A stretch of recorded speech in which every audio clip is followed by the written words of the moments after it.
शिवविरञ्चनुतं शरण्यम् भृत्यार्थिहं प्रणतपालभवाब्धिपूतम् वन्दे महापुरुषते चरणारविन्दम्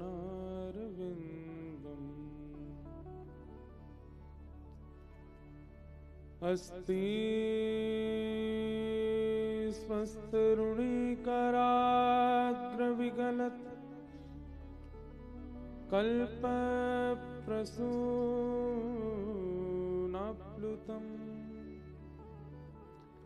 वस्तु प्रस्तुतवेणुनादलहरी निर्वाणनिर्व्याकुलम्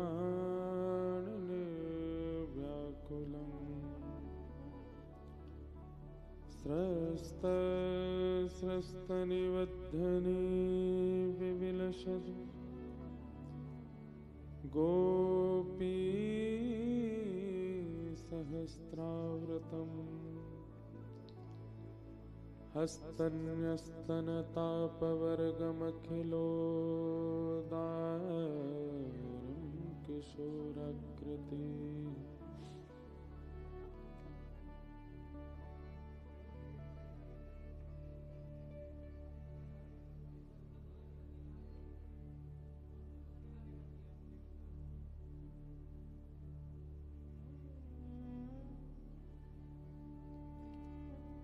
वंशी विभूषितकरानवनीरदाभात् पीताम्बरादरुणबिम्बफलाधरोष्ठात् पूर्णेन्दुसुन्दरमुखादरविन्दनेत्रात् कृष्णात् परं किमपि तत्त्वमहं न जाने। लक्ष्मीनाथसमारम्भां नाथयामुनमध्यमाम्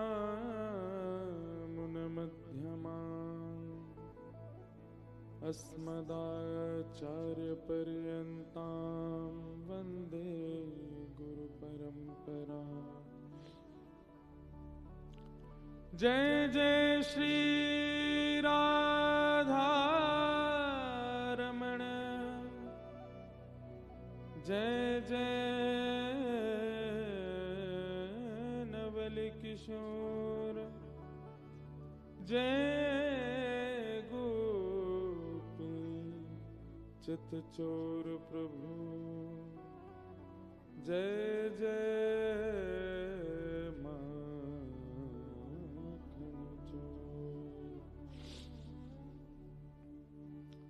परम पावनी श्री गंगा मैया का पावन तट और आनंद वन ऋषिकेश,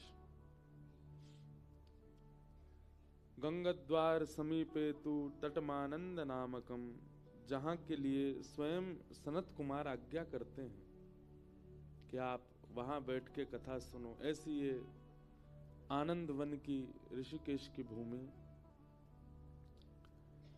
और उसमें भी ये जो स्थान है गीता भवन नंबर 7 मेरा सबसे प्रिय स्थान है, क्योंकि हमारे भारतवर्ष के कई शीर्ष संतों ने यहां तप किया है।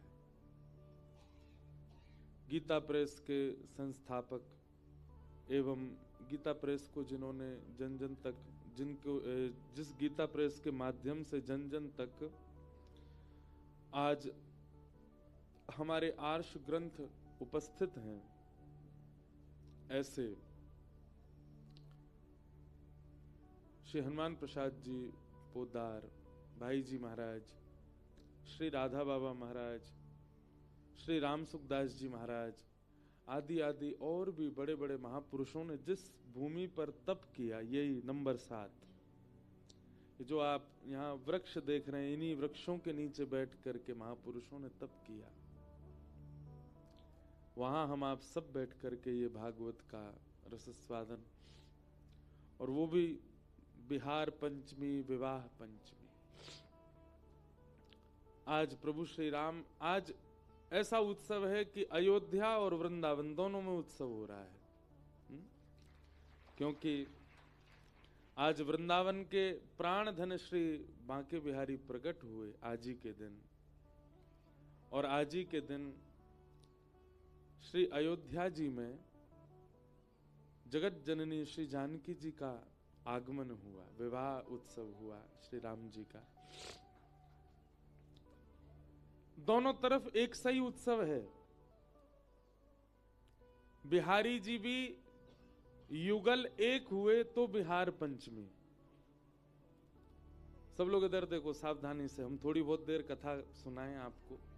आज विलंब तो बहुत हो गया, पर स्वामी श्री हरिदास जी महाराज को जो कुंज बिहारी लाल प्राप्त हुए, जब वे अपने निकुंज में विराज रहे थे तो दो ही थे, यानी कि श्री जी और ठाकुर जी दोनों लीला कर रहे थे सेज पर बैठ करके।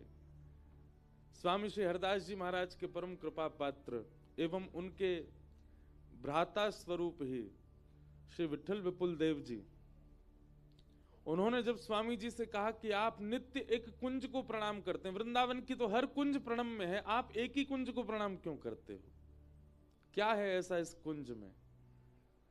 स्वामी जी ने आज्ञा की भीतर जाके देख लो। श्री विठल विपुल देव जी जब जैसे ही भीतर गए तो भीतर क्या देखा? रत्न सिंहासन पर श्यामा श्याम दोनों विराज रहे हैं। अष्ट सखियां, कोई चवण डोरा रही हैं, कोई पंखा झल रही हैं, कोई हाथ में बीड़ा लेकर के खड़ी हैं, कोई ठाकुर जी का भोग पधरा रही हैं, आदि आदि सब भाव से सखियां खड़ी हैं। दर्शन हुआ। स्वामी जी ने आज्ञा दी थी कि भीतर जाओ और कुछ प्रसाद लेके आना। जब प्रसाद की याचना की तो सुंदर सेज पर विराजमान प्रिया प्रियतम दोनों एक हो गए और वहीं प्रकट हुए श्री कुंज बिहारी लाल। जो बिहारी जी का बाम अंग है वो श्यामा जी हैं और जो दाहिना अंग है वो ठाकुर जी हैं। दोनों प्रिया प्रियतम दो स्वरूप एक भय प्रकट भय श्री कुंज बिहारी। विठल विपुल देव जी उन्हीं ठाकुर जी को लेकर के कुंज से बाहर आए। संपूर्ण दीवन राज में उत्सव होने लगा। वृंदावन के प्राण धन प्रकट हो गए। स्वामी श्री हरिदास जी महाराज ने तुरंत अपने हृदय से लगाया, नेत्रों से अश्रु झरने लगा। और आज ही के दिन हमारे वृंदावन के श्री बिहारी जी प्रकट हुए। तो वृंदावन में बिहार पंचमी को क्या हुआ? श्यामा श्याम एक भय, दो रूप एक तनु भय, तब प्रकट भय बिहारी जी। और ऐसे ही मिथिला में श्री हमारी जानकी जी और राम जी दोनों एक भय, तो विवाह पंचमी का उत्सव हुआ। दोनों को ब्याह है। तो आज तो युगल मिलन महोत्सव है, अयोध्या को भी और वृंदावन को भी, दोनों में युगल मिले हैं। और उन दोनों के युगल महोत्सव को हम यहाँ ऋषिकेश में मना रहे हैं। ये हमारा परम सौभाग्य। ऋषिकेश भी युगल मिलन है। क्यों? यहां से आगे अगर आप जाएंगे तो ये सब भू वैकुंठ है। ये वैकुंठ है, यहां से वैकुंठ प्रारंभ हो जाता है। और यहां से पीछे को जाओगे तो पृथ्वी प्रारंभ हो जाती है। दोनों के बीच में बैठे हैं हम। ये भी युगल है। पृथ्वी और वैकुंठ दोनों का युगल मिलन जहां हो वो ऋषिकेश है। वैकुंठ बहुत दूर है पर प्रारंभ यहीं से हो जाता है, ऋषिकेश से। यहां से आगे आगे आप जाते जाएंगे, आपको अच्छा लगने लग जाएगा। आपको अच्छा वातावरण मिलेगा, अच्छी हवा मिलेगी, अच्छी जलवायु मिलेगी, अच्छा मौसम मिलेगा, मन लगेगा, एकांत मिलेगा, शांति प्रिय होगा। ये तो प्रारंभ है। वैकुंठ, मूल वैकुंठ तो कितना सुंदर होगा। और यहां से नीचे चले जाओ उतना ही शोर, उतना ही हल्ला, उतनी संसार की आपत्ति विपत्ति संपत्ति सब मिलने लग जाएगी। तो ये दोनों का मध्यस्थ है जहां हम बैठे। तो अयोध्या के युगल, वृंदावन के युगल दोनों एक आज ही के दिन हुए, इसलिए बहुत सुंदर उत्सव का ये दिवस है। और हम लोग बड़े बड़भागी हैं कि श्री गंगा जी के तट पर इस उत्सव को मना रहे हैं। सब लोग भाव से हमारे बिहारी जी को प्रणाम करो। मोर मुकुट माथे तिलक विराजे, कुंडल अलंकारी को, कुंडल अलंकारी को हमरो प्रणाम। श्री बांके बिहारी को हमरो प्रणाम। श्री बांके बिहारी। वृंदावन तो आप सब लोग वृंदावन तो गए हो ना। आज वृंदावन जो आखिरी बार गए थे तो बिहारी जी कैसे दिखे थे, उन्हीं बिहारी जी का नेत्रों में चिंतन करो।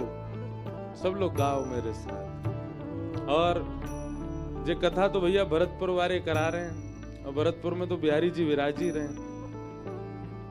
तो बिहारी जी को चिंतन करके आज श्री गंगा जी के तट पर इस मंगल कथा को प्रारंभ करें। भाव से गाओ।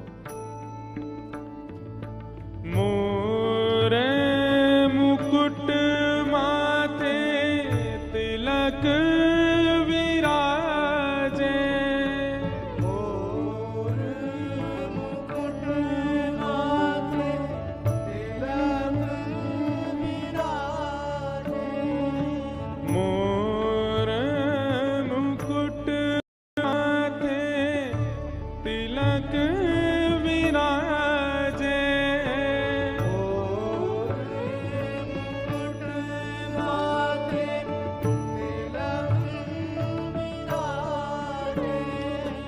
कुंडल अलंकारी को,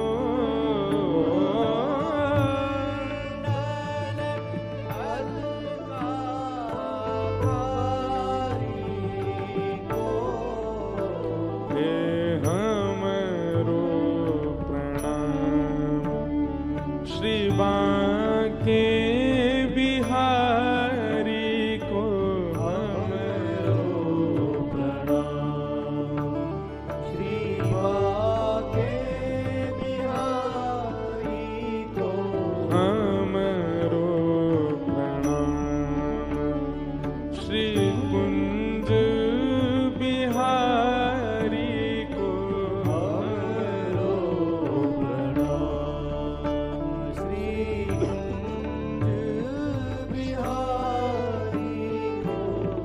बांके बिहारी प्यारे कुंज बिहारी को, बांके बिहारी प्यारे कुंज बिहारी को, हे बांके बिहारी प्यारे कुंज बिहारी को,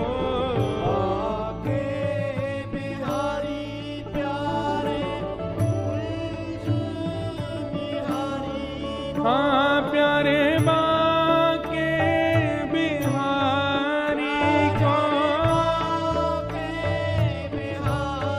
हे प्यारे कुंज बिहारी को,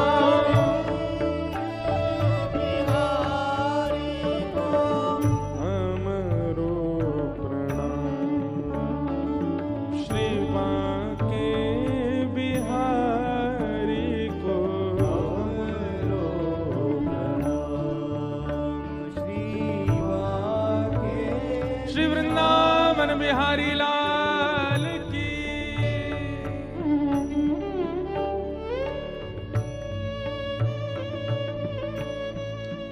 प्रेम से कहो बधाई हो, बधाई हो। बधाई हो, बधाई हो।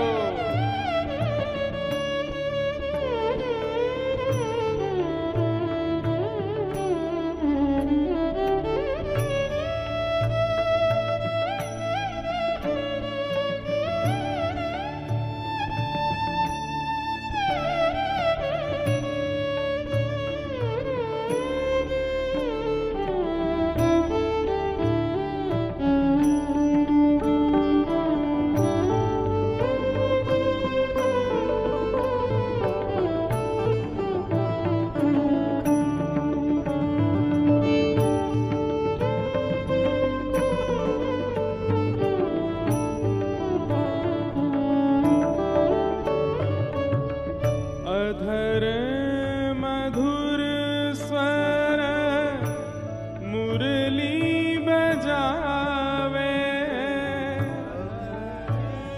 मधुर स्वर मुरली बजावे, अधर मधुर धर मुरली बजावे,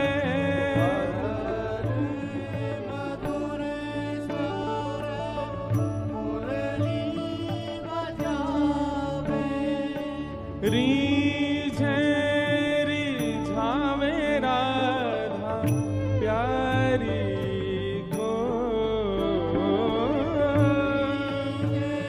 रिझावे राधा रानी को, रीझे रिझावे श्याम प्यारी को,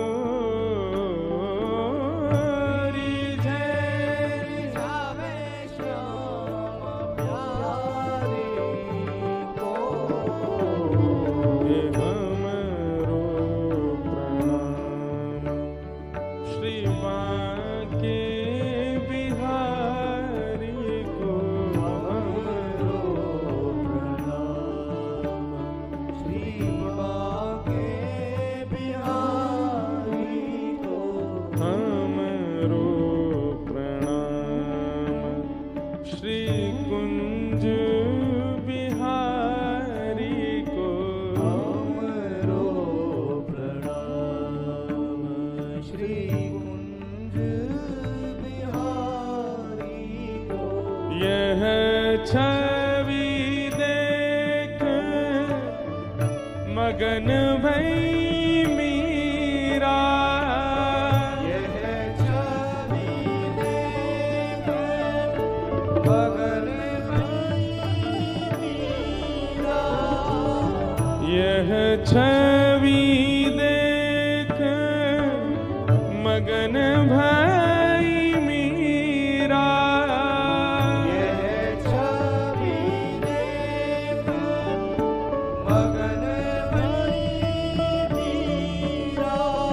मगन भाई मीरा,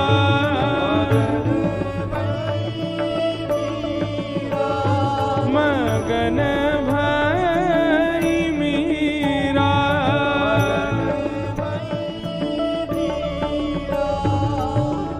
गोविंद गिरिवर धारी को, गोविंद गिरिवर धारी को, गोविंद गिरिवर धारी को,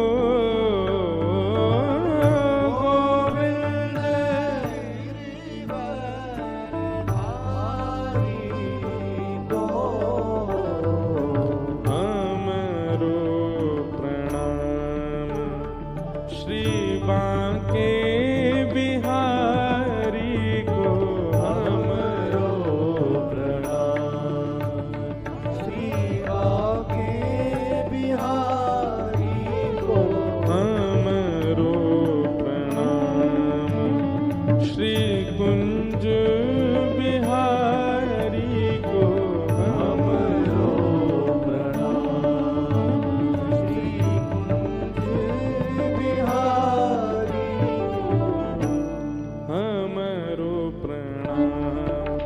श्री बांके बिहारी को हमरो प्रणाम। श्री बांके बिहारी को हमरो प्रणाम। श्री बांके बिहारी को करताल बजा के गाओ।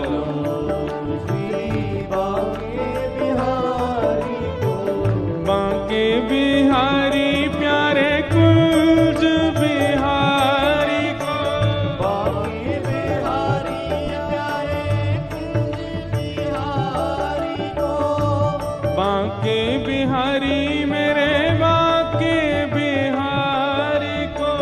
बांके बिहारी प्यारे बांके बिहारी। हे प्यारे बांके बिहारी को।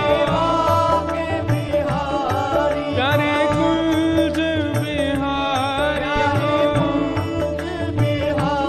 मेरे बांके बिहारी को। मेरे कुंज बिहारी को। बांके बिहारी प्यारे बांके बिहारी को। बांके बिहारी प्यारे बांके बिहारी को। हमरो प्रणाम। श्री बांके बिहारी को हमरो प्रणाम। बांके बिहारी को हमरो प्रणाम। श्री बांके बिहारी को हमरो प्रणाम। श्री बांके बिहारी को हमरो प्रणाम। श्री बांके बिहारी को हमरो प्रणाम। श्री बांके बिहारी मेरे बांके बिहारी को। बांके बिहारी को। प्यारे बांके बिहारी को। बांके बिहारी को। प्यारे कुंज बिहारी को। प्यारे कुंज बिहारी को। प्यारे बांके बिहारी को। प्यारे बांके बिहारी को। प्यारे कुंज बिहारी को। प्यारे बांके बिहारी को। प्यारे कुंज बिहारी को। प्यारे बांके बिहारी को। हे प्यारे कुंज बिहारी को। प्यारे बांके बिहारी को। बोल वृंदावन बिहारी लाल की। श्री कुंज बिहारी लाल की। जय जय श्री राम। जय जय श्री राम। जय जय श्री राम।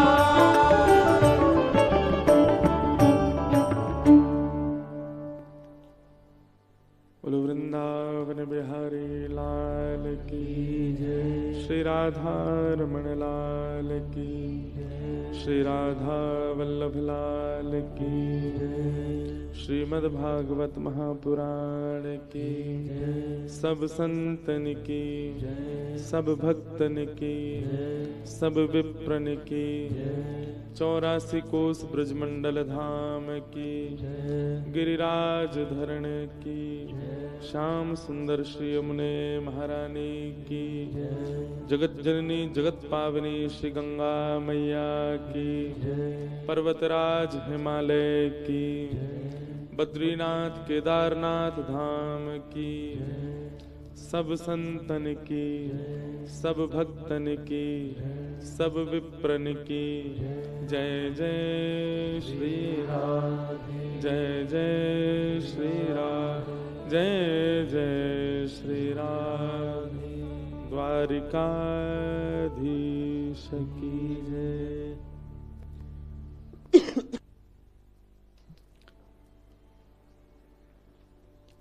परम मंगलमय परात प्रकलेश्वर अकारण करुणा वरुणालय भक्तवांछा कल्पतरु तड़िद्वित विनिंदित पीताम्बरधारी श्री बाल कृष्ण लाल की शब्दमयी वाणीमयी वांगमयी प्रतिमूर्ति हम आप सबके मध्य में विराजमान श्रीमद् भागवत महापुराण को बारंबार प्रणाम। मेरे बाम हस्त के ओर और आप सब लोगों की दाहिनी ओर कल कल नाद करती बह रही जगत जननी जगत पावनी श्री विष्णुपदी भगवान श्री कृष्ण का चरणामृत श्री गंगा मैया को बारंबार प्रणाम। मंच पर विराजमान अति सुंदर अति दिव्य अति श्रेष्ठ समस्त विप्रवृंदों को प्रणाम एवं उपस्थित समस्त गंधर्व जनों को बारंबार वंदन और आप सभी श्रोता भाई बंधु मातृशक्ति बालक मित्र सखा कथा के हमारे यजमान एवं भरतपुर से आए सब लोग और उनके सब रिश्तेदार जो कोई भी यहाँ विराज रहे हैं सबको हमारा जय श्री कृष्ण। नेक जोड़ते बोल लो भैया, जय सिया राम, जय श्रीमन नारायण। नमः पार्वती पतये हर हर महादेव। श्री गंगा मैया का ये पावन तट और ऋषिकेश का यह अद्भुत संतों के द्वारा प्रतिष्ठित स्थान, हम आप सब लोग बड़भागी हैं। अंग्रेजी वर्ष के हिसाब से विश्राम चल रहा है, अब वर्ष का विश्राम प्रारंभ हो गया है और इस वर्ष के विश्राम में श्री गंगा जी ने हमको बुलाया है कि भैया पिछले 330 दिन में जो जो करके आए हो सब यहां समाप्त कर दो। 365 दिन का वर्ष होता है तो 5 दिन तो निकल गए, कितने बचे? 360 और 30 दिन अभी बचे हैं। ले बिहारी जी को प्राकट्य भयो ना तो बंदर तो यूं उछलेंगे आज। इन सबन के सरदार को जन्म है आज। हमारे वृंदावन के सब बंदरन के सरदार हैं श्री बिहारी जी।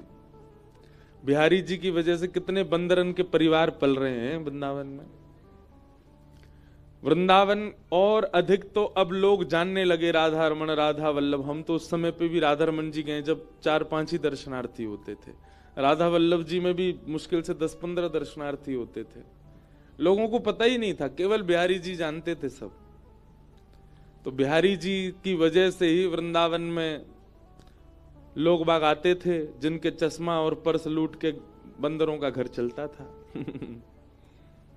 तो बिहारी जी सरदार हैं सब बानरों के। तो आज ऋषिकेश के बानर भी उछल रहे हैं, गंगा मैया से कह रहे हैं अगले जन्म में हम वृंदावन कोई बानर बनाइयो। तो ये स्थान मेरा विश्व का सबसे प्रिय स्थान है जहां अभी हम बैठे। हम तो आके 1 घंटा पहले ही बैठ गए यहाँ पे, बाहर आनंद ले रहे थे क्योंकि ये जो यहाँ वृक्ष हैं ये सामान्य नहीं है। ये साक्षात भजन स्थली है, तपस्थली है। हम आप सबसे प्रार्थना करेंगे ये 7 दिन बहुत श्रेष्ठ अवसर जानिएगा अपने जीवन के कि आप लोग इस भूमि पर बैठे, इस स्थान पर बैठे। कथा का समय सुबह का है 10 से 1 बजे तक। मन हमारा ज्यादा कर गया तो 2 भी बज सकते हैं, हमारे मन के ऊपर है। मन लगना चाहिए कथा में। आप लोग उसके बाद अगर समय रहे, एक तो यहां भोजन बहुत कम कीजिएगा, हमारी पहली प्रार्थना। जो बाहर से आए वो सब लोग सुनो, पगड़ी वाले सबरे सुनो। भरतपुर से आए हैं, निश्चित ही भोजन की उत्तम व्यवस्था लेके आए होंगे, पर फिर भी कम करना। 2 रोटी की भूख है तो 1 ही पाइएगा। ये हम आपको ऐसे ही नहीं बोल रहे हैं आनंद में, ये हम वास्तविकता बोल रहे हैं। लालाओं ने एक ध्यान रखियो, एक आध मंच पे आ सके इनमें थे, क्योंकि ये झांक रहे हैं इधर उधर थे। और 1-2 बजे तक आपका जब प्रसाद आदि हो जाए, उसके बाद फिर यहीं आ जाना और यहीं पर किसी वृक्ष के नीचे आसन लगा के बैठ जाइए। कुछ मत करो, आंख खोल के केवल देखते रहो, यहां की वायु का ही स्पर्श करते रहो। कुछ करना चाहो तो अपने गुरु मंत्र का जाप करो, जो नाम आपको अति प्रिय हो वो नाम का जाप करो, और कुछ नहीं तो बस बैठे बैठे गंगा जी को देखते रहो। आपको अपने कई प्रश्नों के उत्तर मिलेंगे। यहां कई महापुरुषों ने यहां बैठकर के भगवत अनुभव किया है। इसलिए कोई ऋषिकेश में कथा के लिए हमसे निवेदन करता है, वैसे तो इस कथा के लिए तो मैंने ही कहा था कि ऋषिकेश में कराओ। हमारे जो यजमान हैं कथा के, वे उनका भाव था महाराज जी आप जहां कहो वहां कथा कराएं। मैंने कि मेरा बस चले तो मैं तो ऋषिकेश में ही कथा करता रहूं, मुझे बहुत अच्छा लगता है यहाँ पे। आपने कहा जैसी व्यवस्था बनेगी हम बनाएंगे। पूरे परिवार को लेकर, रिश्तेदारों को लेकर के यहाँ आए और यहाँ ये उत्तम स्थान है। और देखो ठाकुर जी ने भी कैसी कृपा करी। दिसंबर चल रहा है, अभी तो खूब जोर से धूप निकल रही है। कल परसों तो ऐसा है कि मैं और आप भी एक दूसरे ना देख सकें। ये हवा चलनी जैसी बंद भई, ऐसो कोहरा पड़ेगा, ऐसा जाड़ो पड़ेगा, किकड़ते आए करोगे सवेरे कथा में। पर यहाँ हीटर वीटर लगे, नीचे बैठ जाए करियो तो खूब आनंद आएगा कथा में। इस स्थान का आप लोग बहुत जितना हो सके अवसर इसका ले लीजिए, ये सामान्य नहीं है। कथा के बाद थोड़ी देर यहाँ विराजो, धूप में ही बैठ जाओ, किसी वृक्ष के नीचे बैठ जाओ, भगवत स्मरण करो, शंख चक्र गदा पद्मधारी श्रीमन नारायण का स्मरण करो, मोर मुकुट वंशी धारी श्री बांके बिहारी लाल जी का स्मरण करो। एक तो होता है कि आपको कहीं बैठकर के ध्यान लगाना पड़ता है, पर यह भूमि ऐसे यहां बैठ गए तो ध्यान अपने आप लग जाएगा, क्योंकि इस भूमि के जो अणु हैं, जो कण हैं, जो यहाँ का वातावरण है अद्भुत है। तो हमारी दूसरी कथा है इस स्थान पे। परमानंद की बात है। आज प्रथम दिन है कथा का। बिहार पंचमी, विवाह पंचमी, ऐसे शुभ मुहूर्त पर कथा का प्रारंभ। वैसे तो जिस दिन कथा प्रारंभ हो जाए वही शुभ मुहूर्त है, पर शुभ दिन के दिन ही कथा का प्रारंभ हो तो निश्चित ही जिनका उत्सव आज मन रहा है वो निश्चित ही इस कथा से बड़े प्रसन्न है। इसीलिए अपने उत्सव की बधाई में हमको कथा दे रहे हैं। बिहारी जी ने आज वृंदावन में जितने लोग गए होंगे उनको कछु मिल रहा होगा, नहीं मिल रहा होगा, पर बिहारी जी ने अपने उत्सव की बधाई में हमको कथा दी है। आज ये बधाई मिल रही है। श्री राघवेंद्र सरकार ने अपने विवाह उत्सव की बधाई में हमको कथा प्रदान की है। इसको इसी बात से मानो कि ये हमको बधाई मिली है। आज प्रथम दिवस है कथा का। महात्म की हम थोड़ी चर्चा कर लें और फिर उसके पश्चात आज कथा को विराम देंगे। कल से रोज कथा 10 बजे से प्रारंभ होगी। आप सब लोग जल्दी उठ जाइए सवेरे और जल्दी उठ के गंगा जी में एक डुबकी लगाई ली हो। महाराज सबरी आलस से नहीं जा रहा होगा तो नेक में चलो जाएगा। एक डुबकी में ही आंख खुल जाएंगी सबरी। नींद और नहीं आवेगी फिर 2 बजे तक। एक डुबकी लगाओ, तुरंत प्रसाद पाओ, थोड़ा बाल भोग हल्का करके, और यहाँ कथा में हम तो बाल भोग करेंगे, हम तो कथा के बाद ही पाएंगे कुछ।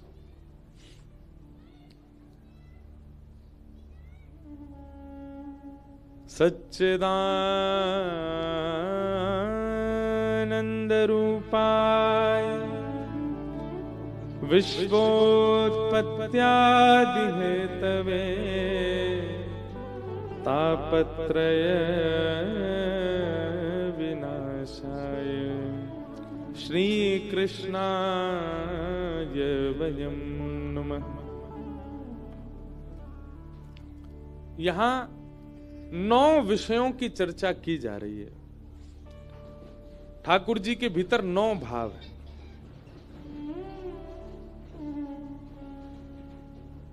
बिना मॉनसून के बादल गरज रहे हैं। हमने पहले कथा की थी ना यहाँ पे, तब मॉनसून था, तो अधिक मास में, तो यहाँ बादल वैसे ही गरज रहे थे। इस बार बादल नहीं गरज रहे, तो जय गरजा रहे हैं। क्या निवेदन कर रहे थे? 9 तत्वों की चर्चा की गई। श्री ठाकुर जी में 9 तत्व हैं। 3 रूप, 3 गुण और 3 कर्म। बहुत ध्यान से सुनिएगा। 3 रूप हैं ठाकुर जी के।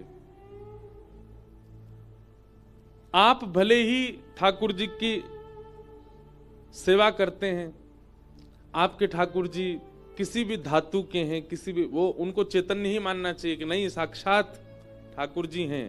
वो किसी भी रूप में हो, किसी भी भाव में हो, चैतन्य है। 3 रूप हैं ठाकुर जी के। सबसे पहला सत्य,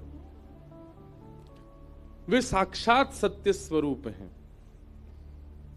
जब तक आप सत्य विश्वास ठाकुर जी पर नहीं करेंगे, तब तक चैतन्य का अनुभव नहीं होगा।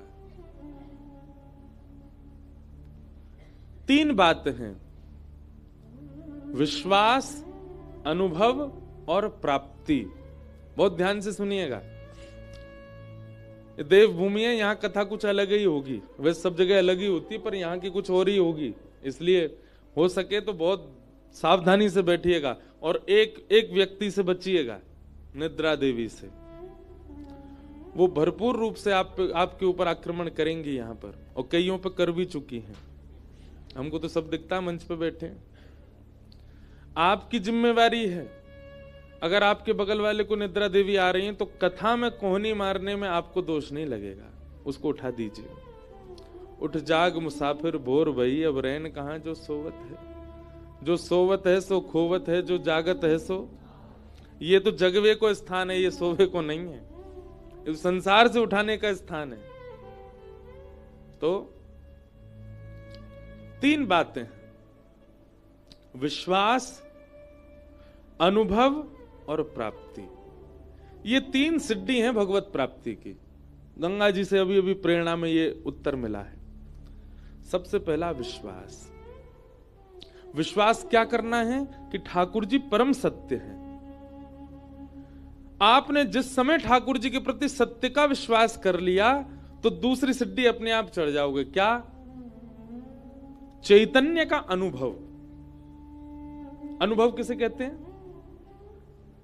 जैसे आप लोग हिल रहे हो, डुल रहे हो, बैठे हो, खड़े हो, नाच रहे हो, खा रहे हो, पी रहे हो, ये क्या है? अनुभूति हो रही है, मुझे अनुभव हो रहा है। गंगा जी के स्पर्श से हवा बड़ी शीतल शीतल बह रही है। कैसे अनुभव हो रहा है? मेरी त्वचा को अनुभव हो रहा है। अभी हमारे सामने राधा रमन जी बैठे हैं, एक लाली के। ये राधा रमन जी कैसे? ऐसे ही खड़े, और 2-4 घंटा ऐसे ही खड़े रहेंगे। क्यों? क्योंकि पहली सिद्धि हमने चढ़ी नहीं है। क्या? विश्वास नहीं किया अभी। क्या? कि ये परम सत्य है। जैसे हम विश्वास करेंगे ये परम सत्य हैं, तो दूसरी सिद्धि का अनुभव होगा। अनुभव होगा कि ये चल रहे हैं, फिर रहे हैं, हंस रहे हैं, दांत दिख रहे हैं, बैठ रहे हैं, हाथ सीधे कर रहे हैं। ये दूसरा रूप है ठाकुर जी का। तो विश्वास करो कि ये सत्य हैं, भगवत प्राप्ति की, जिसमें सबसे पहले विश्वास क्या करना है कि ये सत्य है। आपने सत्य का विश्वास कर लिया, तो दूसरा क्या होगा? चैतन्य का अनुभव, कि साक्षात चैतन्य, जड़ नहीं है ठाकुर जी। जैसे हमारी त्वचा है, जैसे हमारे गाल हैं, जैसे हमारी आंख है, जैसे हमारी नाक है, ऐसी अनुभूति होने लगेगी। ठाकुर जी के भी ऐसे ही हैं। और इन सब से तीसरा क्या होगा? आनंद की प्राप्ति। तो विश्वास, अनुभव और प्राप्ति, सत्य, चैतन्य और आनंद, ये 3 भगवान के रूप हैं। विश्वास तो आपको करना पड़ेगा। बिना विश्वास के इस भाव में आप प्रवेश नहीं कर पाओगे। दूसरी बात, ठाकुर जी के 3 गुण हैं। कौन कौन से 3 गुण हैं? उत्पत्ति, पालन और प्रलय। इस संसार को बनाना, इसका पालन करना और इसका लय कर देना, ये ठाकुर जी के 3 गुण हैं। विश्वोत्पत्त्यादि हेतवे। जैसे एक बालक छोटा होता है, मिट्टी का कुछ बनावे, फिर उसका कुछ दिन पालन करे और एक दिन उसका दिमाग ऐसा होता है वो खुद के पैर से ही उसको तोड़ देता है। खिलौना खरीदने के लिए माता पिता से जिद करे, फिर उस खिलौने की देखभाल करे और एक दिन खिलौना ही तोड़ दे। ऐसे ही ठाकुर जी पहले सृष्टि को बनाते हैं, उसका पालन करते हैं और एक दिन संहार कर देते हैं। तापत्रय विनाशाय। 3 प्रकार के ताप होते हैं। ताप मतलब दुख, आदि दैविक, आदि भौतिक, आध्यात्मिक। इन तीनों तापों का जो विनाश करते हैं, जो नाश करते हैं। तापत्रय विनाशाय श्री कृष्णाय वयं नुमः। ऐसे श्री कृष्ण को हम बारंबार प्रणाम करते हैं, नमन करते हैं। ठाकुर जी के हो जाने के बाद बंधुओं एक चीज बहुत ध्यान से सुनना, पीड़ा जीवन में आएगी पर अनुभव नहीं होगी। एक संत थे, ध्यान से सुनना। एक संत थे, वो बेचारे इसी भाव में रहते थे। तो एक दिन बैठे थे, तो बैठे बैठे बस बैठे गंगा जी के किनारे बैठे बैठे उनको भगवत स्मरण होता रहता था। किसी कीड़े ने काट लिया उनको एक जगह, और कीड़े ने काटा तो वो छोटा सा घाव हो गया वहां पर, लेकिन उन्होंने चिकित्सा नहीं करवाई, बैठे रहे, कोई बात नहीं, बेचारा एक जीव था, उसका पेट भर गया। ऐसा भाव रखा। हम लोग ऐसे नहीं बन सकते, पर मैं एक बात बता रहा हूं, इसकी श्रेष्ठतम और उच्चतम स्थिति कैसी होती है? भगवत सन्निधि मिल जाने के बाद फिर पीड़ा का अनुभव नहीं होता।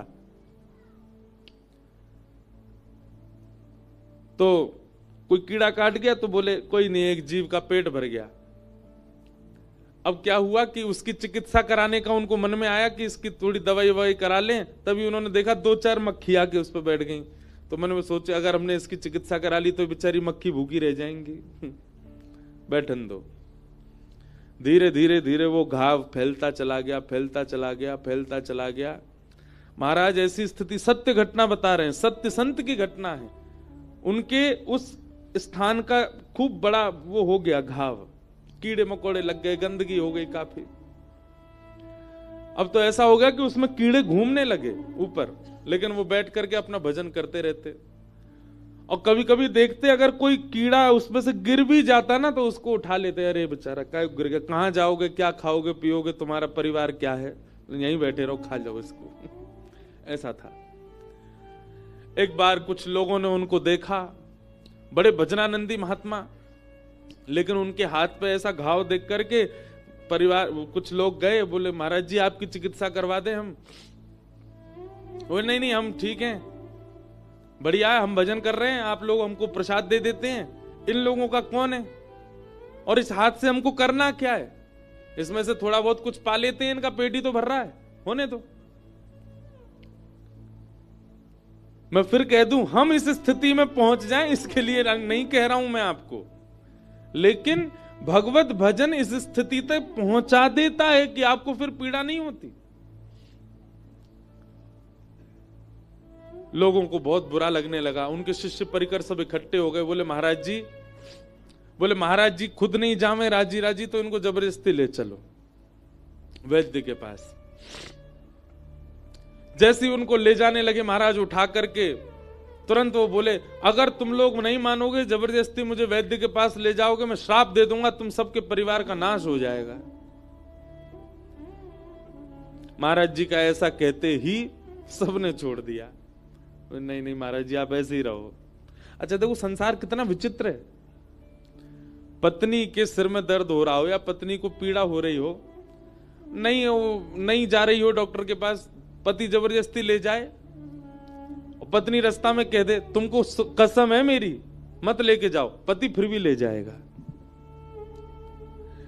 लेकिन संत महापुरुष भजनानंदी अगर यूं कह दे तुम्हारा नाश हो जाएगा तो ठीक है महाराज जी आप पड़े रहो, नहीं लेके जाएंगे, कोई बात नहीं। पत्नी बच्चों की ना करने पर भी हम ले जाते हैं, लेकिन कई बार साधकों के गुरुजनों के मना करने पर हम छोड़ देते हैं, कोई बात नहीं मना कर रहे हैं काय को ले जाए।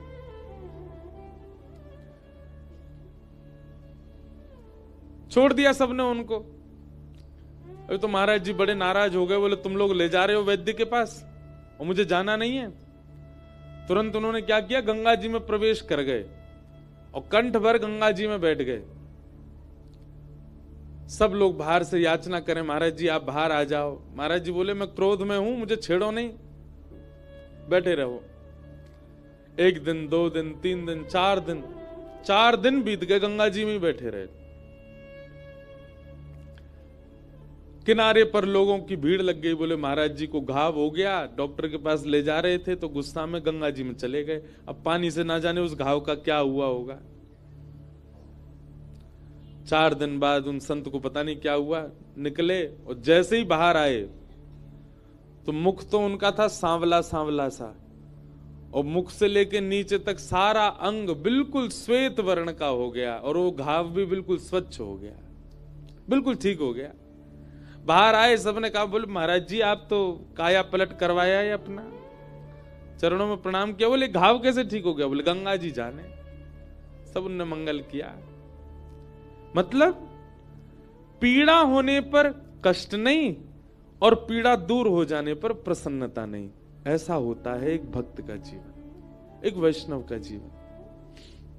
हम इस स्थिति में तो नहीं जा सकते, हमको तो न कोई सुई चुभ जाए, चींटी काट जाए तो हम भागें, पर कहीं ना कहीं भजन आप कर रहे हैं और वो भजन आपको फलीभूत हो रहा है, उसका ये प्रमाण है कि संसार की पीड़ा आपको पहले से कम कष्ट देने लगे।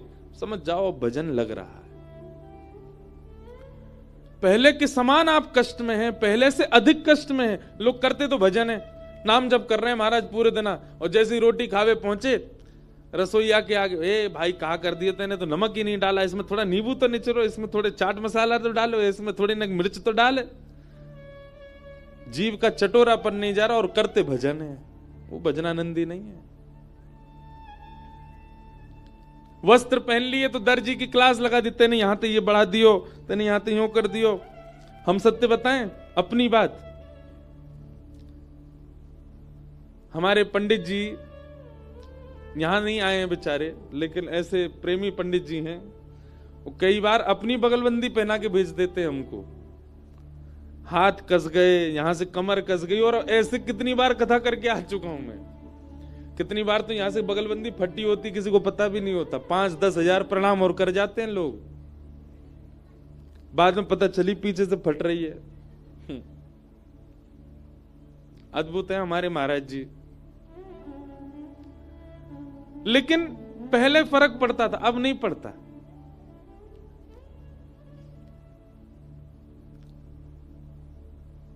हमारे पंडित जी जो जिनकी मैं बात कर रहा हूं, वो एक बार गए वृंदावन में, बोले महाराज जी के लिए हम बगलबंदी बनवाएंगे मेरे लिए। तो स्वयं गए, जाकर के दुकान से बोले बढ़िया वाला कपड़ा दो। तो जो दुकानदार थे उन्होंने देख लिया कि पंडित जी बेचारे बड़े भोले हैं, तो उन्होंने टेरिकॉट होता है ना, बिल्कुल सबसे लोअर क्वालिटी का कपड़ा, वो निकाल दिया और उसका रेट बताया हाई क्लास का। बोले महाराज जी सबसे बढ़िया है ये।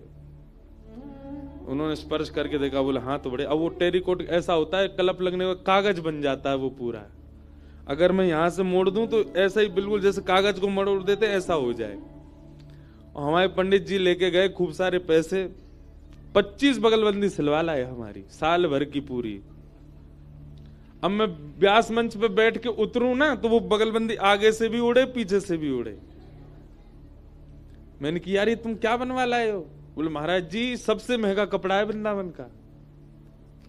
पर एक जानकार कोई कलकत्ता के मिले, उनसे मैंने कहा यार ये कपड़ा कैसा है, ये उड़ता रहता है, ये कहीं से भी दबा दो ये बिल्कुल कागज की तरह सिमट जाता है। बोले महाराज ये तो टेरिकोट है, वो भी 3rd क्लास वाला टेरिकोट है।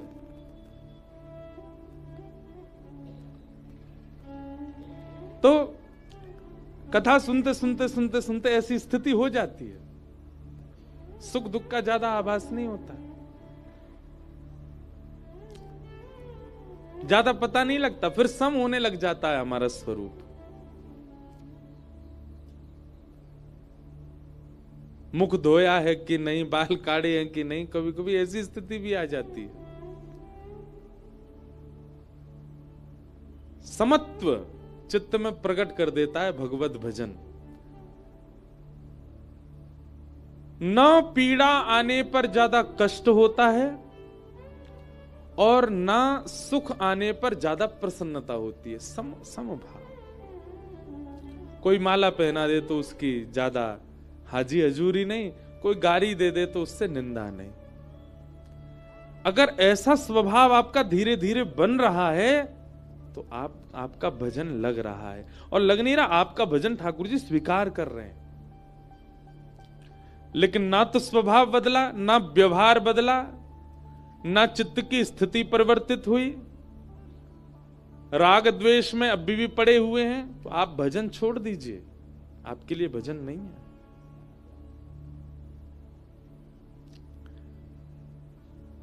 तापत्रय विनाशाय श्री कृष्णाय वयं नुमः। ऐसे 3 तापों का उपसमन्वय करने वाले भगवान श्री कृष्ण को हम बारंबार प्रणाम करते हैं, वंदन करते हैं। भागवत जी का महात्म हम कर देते हैं पूर्ण। भागवत जी के महात्म का पहला श्लोक।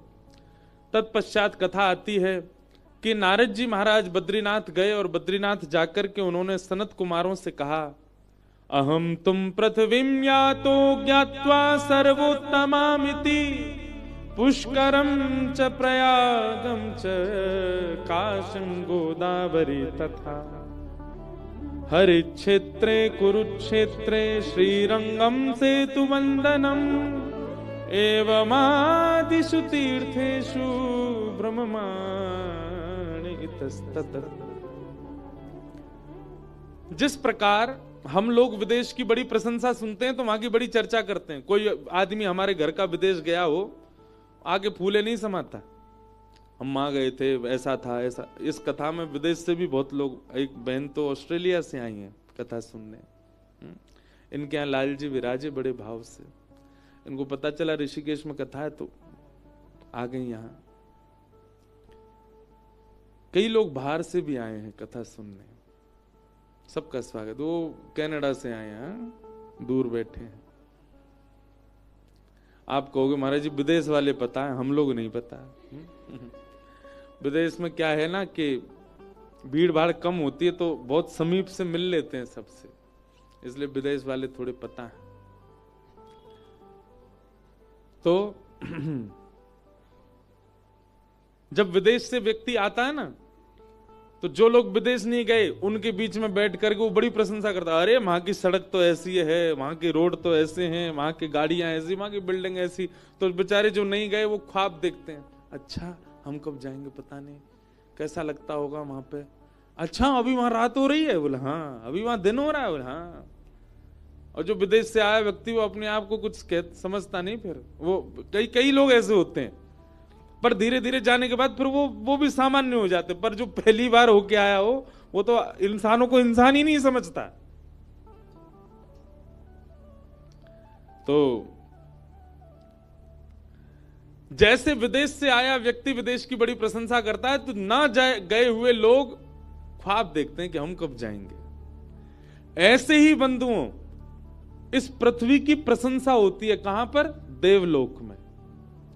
जो जो देवता यहां भ्रमण करके जाते हैं वो वहां जाकर के जो देवता नहीं आए उनको प्रशंसा सुनाते हैं। अरे पृथ्वी तो ऐसी है, वहां पे पता है एक तीर्थ है उसका नाम बद्रीनाथ है, वहां पे एक नदी बहती है उसमें स्नान करके पाप नष्ट हो जाते हैं, उसका नाम गंगा है।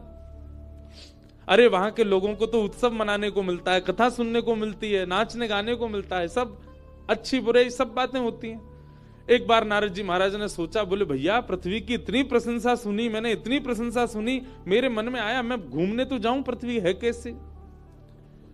लेकिन जैसे ही मैं पृथ्वी पर आया, जैसा सुना था वैसा कुछ नहीं मिला यहां पर, बिल्कुल विपरीत। और यही होता है, विदेश की प्रशंसा आप सुन लो, आपके मन में होगा मैं भी जाऊं, पर जब आप पहुंचेंगे ना, यूं लगेगी अरे यार क्या झूठ बोला था हमसे। वो बिल्कुल विपरीत है। स्वच्छता होगी, सुंदरता होगी, पर मन नहीं लगेगा आपका, विशेष रूप से अगर आप भारतीय हो तो। हमारी तो स्थिति ऐसी होती है, हम विदेश जाते हैं तो उल्टी गिनती गिनते हैं, अब कितने 15 दिन और रह गए, 14 दिन और रह गए, 10 दिन और रह गए, 1 हफ्ता और रह गया, 5 दिन। जिस दिन अंतिम दिन होता है ना वापस आने का, उस दिन तो नींद ही नहीं आती रात में, अब कब भारत पहुंचे, कब हवाई जहाज उतरेगा दिल्ली, कितना अच्छा लगेगा, आहा। मट्टी की खुशबू आ जाती है महाराज जैसे ही इंडिया की टेरिटरी में घुसता है भारत में हवाई जहाज। उतरते ही हॉर्नों की आवाज सुनाई देती है, तब शांति पड़ती कानों को। इतने दिन से हॉर्न ही नहीं सुने थे। तो नारद जी महाराज ने जब पृथ्वी को देखा, वो जैसे सुन के गए थे वैसी तो दिखी नहीं उनको। नारद जी ने उसी का वर्णन किया यहां पर, अहम तुम पृथ्वीम यातो ज्ञात्वा सर्वोत्तमामिति। मैंने इस पृथ्वी को बहुत उत्तम समझा था, पर यह बिल्कुल उत्तम नहीं है। नारद जी बोले, नारद जी से पूछा गया कहां कहां गए आप, तो नारद जी वर्णन करते हैं, पुष्करम च प्रयागम च काशिम गोदावरी तथा हरिक्षेत्रे कुरुक्षेत्रे श्रीरंगम सेतुवंदनम एवमादिषु तीर्थेषु। अब यहां मुझसे किसी ने प्रश्न किया, बोले महाराज जी यहां बंबई नहीं लिखा, कलकत्ता नहीं लिखा, दिल्ली नहीं लिखा, सारे तीर्थों के नाम क्यों लिखे? क्या नाम लिखे? पुष्करम च प्रयागम च काशिम गोदावरी तथा। गोदावरी कहां बहती हैं? गोदावरी जी कहां हैं? नासिक में। नासिक भी तीर्थ है। तो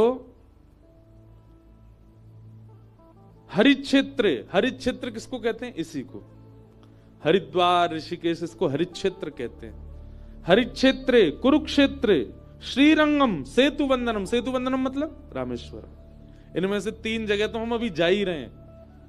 ये कथा ऋषिकेश में, ऋषिकेश में 12 को पूर्ण करके फिर वृंदावन में कथा साल में हम भी एक बार कराते हैं। तो पूज्य श्री मलुक पीठ वाले महाराज जी की कथा है 15 तारीख से 21 तक, और फिर 21 को वहां वृंदावन में महाराज जी कथा पूरी होगी। 24 से फिर रामेश्वरम में कथा है 31 तक। 31 को रामेश्वरम में राम कथा है, राम कथा 31 को वहां पूरी होगी। फिर 2 तारीख से काशी बनारस में कथा है, बनारस में कथा पूरी होगी 8 तारीख को। 8 को पूरी करके फिर 11 से श्री गिरधर लाल जी का जन्मोत्सव नाथद्वारा, नाथद्वारा में कथा 17 को पूरी होगी, और फिर 22 से श्री द्वारिका धाम। दिसंबर और जनवरी हमारे सारे तीर्थों में ही निकलने वाले हैं। ऐसा सुंदर विश्राम 2024 का, और उससे भी ज्यादा सुंदर प्रारंभ 2025 का। और ये सब गिरधर लाल जी की कृपा है, उन्हीं की कृपा से होगा। हम चाह रहे हैं ऐसा जीवन सबको है जाए। हम बहुत आनंद में रहते हैं, बहुत सुख में रहते हैं, हमारे लाल जी खूब डुलाते हैं हमको।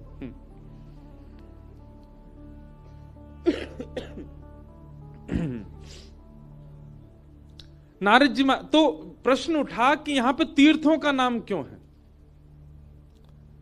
नारद जी कह रहे हैं कलयुग में जब तीर्थों की यह भयावह स्थिति हो गई है, तो शहरों का तो नाम क्या ही ले, वहां की तो और भी ज्यादा बुरी स्थिति होगी। तीर्थों का नाम इसलिए लिया भैया, तीर्थों में जब इतनी भयावह स्थिति है तो ये तो तीर्थ हैं, शहरों का तो जाने क्या हाल हो रहा होगा। नारद जी महाराज ने यहां सब बताया। मंदा सुमंद मतयो मंद भाग्यायुपद्रुता पाखंड निरताम संतो, पाखंड निरता संतो विरक्ता सपरिग्रह। मंदा सुमंद मतयो, मंद बुद्धि लोग हैं कलयुग के। मंद बुद्धि, आप कहेंगे महाराज जी आप भी तो कलयुग में ही हो, आप भी सब कलयुग में ही हो। सबको मंदबुद्धि नहीं कहा, पर अधिकतर लोग मंदबुद्धि हैं। इधर देखो सब लोग ध्यान से सुनो। तंबाकू के ऊपर क्या लिखा है आजकल सरकार ने? Tobacco kills. हिंदी में भी लिखा है कि इसको खाने से कैंसर जैसी गंभीर बीमारी हो सकती है। मंदबुद्धि है कि नहीं? फिर भी सबसे ज्यादा खाने वाली वस्तु वही है कि नहीं? मंदबुद्धि लोग। मदिरा पान करके अगर कोई व्यक्ति सभा में आ जाए उसको भगा दिया जाता है, लेकिन उस मदिरा से ही सबसे ज्यादा सरकार के पास धन जा रहा है। मंदबुद्धि है कि नहीं है लोग?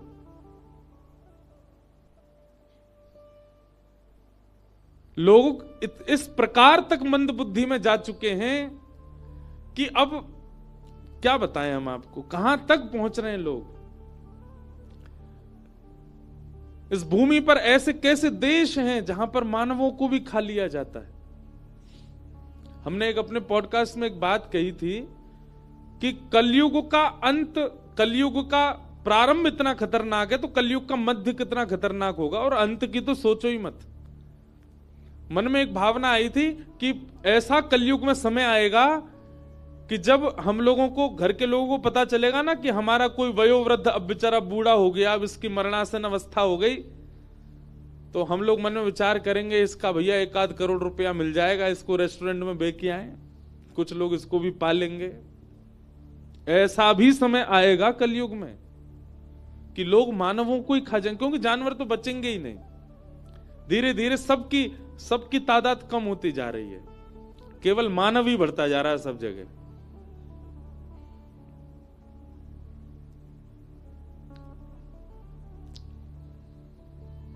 मंद बुद्धि हैं हम लोग,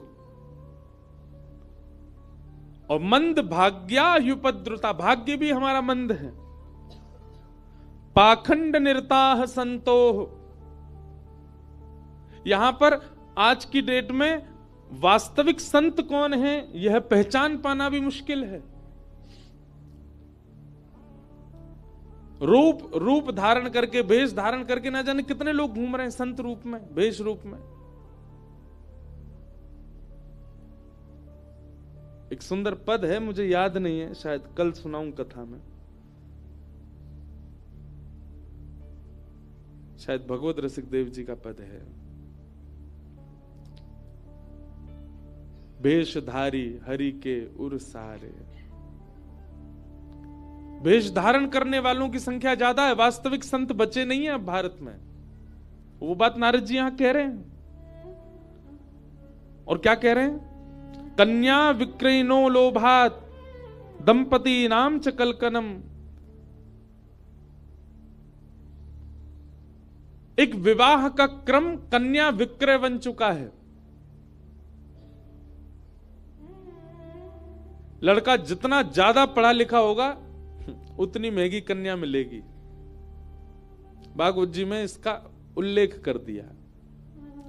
कई घर के लोग तो बच्चों को पढ़ाते ही इसलिए, पढ़ लिख के अच्छा बन तो अच्छे घर की बहू लड़की आवे, ज्यादा दहेज लेके आवेगी। हम तो पूरी दुनिया में घूमते हैं, कई जगह ऐसा भी सुना गया, विवाह क्यों नहीं किया वहां पर? अरे महाराज जी हमारा बेटा जो है वो डॉक्टर है, वो लोग इतना ही दे रहे थे, डॉक्टर के हिसाब से तो इतना तो बनता है, अच्छा इसीलिए डॉक्टर बनाए थे। कन्या विक्रयणो लोभात दंपति नाम च कलकनम। ये सब बातें नारद जी महाराज पृथ्वी पर देख रहे थे, और देख करके मन को बहुत दुख हुआ। नारद जी महाराज भ्रमण करते करते जैसे ही वृंदावन पहुंचे, वृंदावन जाते ही उन्होंने देखा यमुना जी के तट पर एक परम सुंदरी बैठी है, और उसकी गोद में 2 वृद्ध लेटे हैं। वो सुंदरी भक्ति महारानी है, और गोद में उसके पुत्र ज्ञान और वैराग्य। नारद जी बोले, देवी आप मां होकर के युवा और आपके पुत्र दोनों वृद्ध क्यों?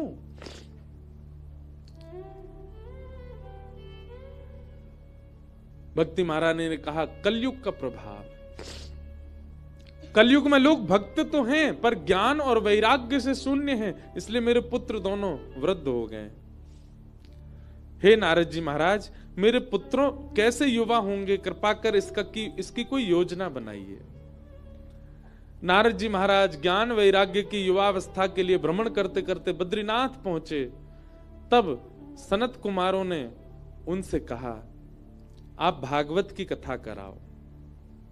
नारद जी महाराज बोले, भगवान मैंने वेद पाठ सुना दिया, मैंने गीता पाठ सुना दिया, वेद पाठ गीता पाठ से जिनका कल्याण नहीं हुआ भागवत जी से कैसे हो जाएगा? तब सूत जी महाराज, तब सौनकादि ऋषि कहते हैं, सनकादि ऋषि कहते हैं, हे नारद जी, श्रीमद् भागवत फल है और वेद वृक्ष हैं। वृक्ष से पेट नहीं भरा जाता, फल से भरता है। आप एक बार भागवत जी का आश्रय लेके तो देखिए। नारद जी ने पूछा, कहां कथा कराऊं, कैसे कराऊं? तब इसी स्थान के बारे में बताया। गंगाद्वार समीपे तू तटमानंद नामकम। गंगा द्वार यानी कि हरिद्वार। बद्रीनाथ में बैठे सनक सनंदन सनातन सनत कुमार कहते हैं, नारद जी जब आप नीचे जाएंगे तो हरिद्वार यानी कि गंगा द्वार आने से पहले एक आनंद नाम का वन पड़ेगा, जिसको ऋषिकेश कहते हैं। इसको ऋषिकेश क्यों कहते हैं? एक ऋषिका नाम की भक्ता हुई थी, उसने भगवान को पुकारा था। कई राक्षसों ने उस पर आक्रमण कर दिया, भगवत प्राप्ति के लिए तप कर रही थी।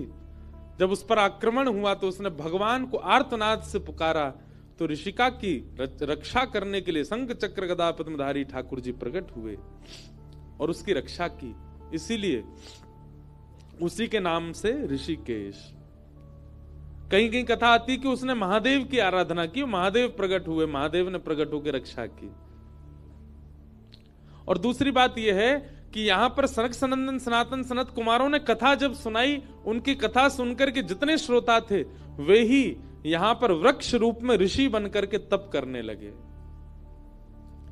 तो यहां की जितनी भी हरियाली दिख रही है, यहां की जितनी भी वृक्षों की गहराइयां दिख रही हैं, जितनी भी वृक्षों की जो विकसितता दिख रही है, ऐसा माना जाए कि यहाँ के वृक्ष ऋषि हैं और इन वृक्षों की जो ये विकसितता है यही उनके केश हैं, ऋषिकेश। मूल नाम इसका आनंद वन है। आनंद वन में कथा करो। और सनत कुमारों ने आकर के यहां कथा सुनाई, जिसमें अनेक देवता, अनेक देवी, अनेक ऋषि, अनेक महापुरुष सब पधारे और वहीं भक्ति ज्ञान वैराग्य भी पधारे। जहां कथा सुनकर के ज्ञान वैराग्य की जर्जरता दूर हो गई। भक्ति सुतौ तौ तरणौ गृहीत्वा प्रेमैक रूपा सहसा विरासित। श्री कृष्ण गोविंद हरे मुरारे नाथेति नामानि मुहुर्वदन्ति।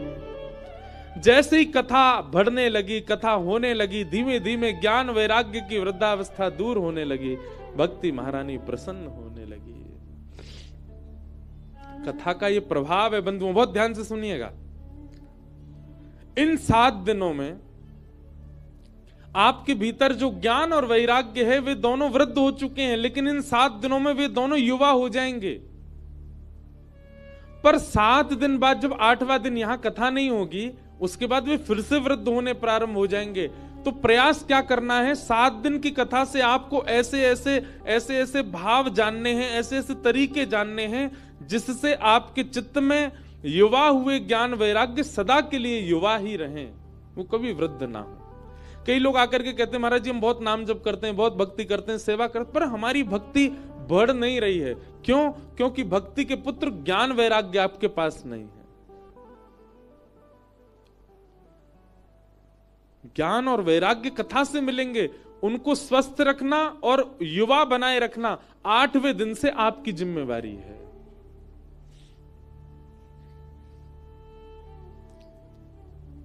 और होगा, कैसे होगा? भगवान नाम से, भगवान कथा का नित्य चिंतन करते रहो। और ये चिंतन की भूमि है, यहां जितना ज्यादा हो सके उतना चिंतन करो।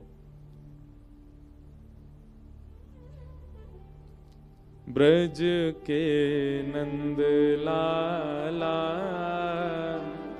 राधा जी के सांवरिया सब दुख दूर हुए जब तेरा नाम लिया। ब्रज के नंद लाला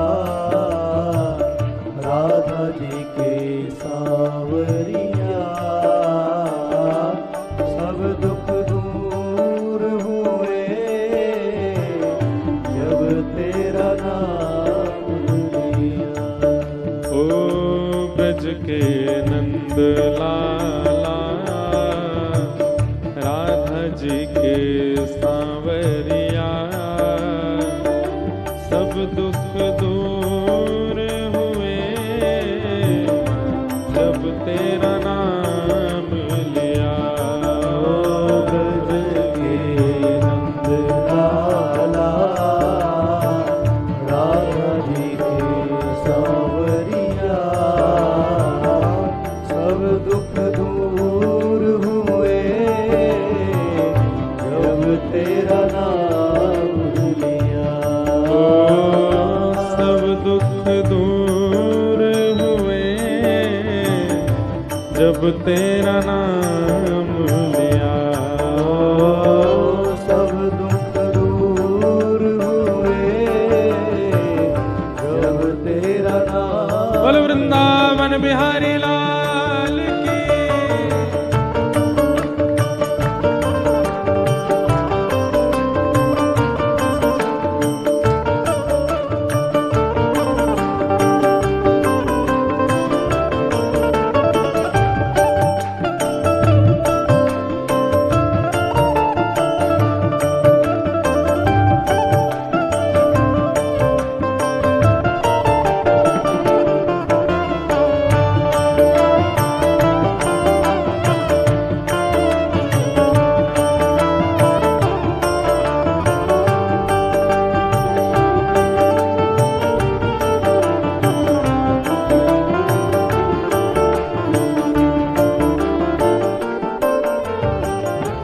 मीरा पुकारे तुम्हें गिरधर गोपाला। मीरा पुकारे तुम्हें गिरधर गोपाला। मीरा पुकारे तुम्हें गिरधर गोपाला। मीरा पुकारे तुम्हें गिरधर गोपाला। ढल गया अमृत में विष का भरा प्याला। बन गया अमृत में विष का भरा प्याला। ओ विष का भरा प्याला कौन डुबाए उसे जिसे तूने राख लिया। सब दुख दूर हुए जब तेरा नाम लिया। सब दुख दूर हुए जब तेरा नाम लिया। ओ सब दुख दूर हुए जब तेरा नाम लिया। सब दुख दूर हुए जब तेरा करताल बजा के गाओ। ओ ब्रज के नंद लाला राधा जी के सांवरिया सब दुख दूर हुए जब तेरा नाम लिया। सब दुख दूर हुए जब तेरा नाम। श्री राधा रमण लाल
मेरे दुखड़े सारे देख रहे हो तुम, मेरे दुखड़े सारे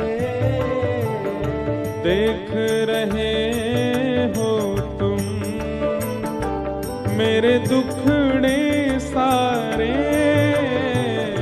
देख रहे हो तुम, मेरे दुखड़े सारे कब दर्शन दोगे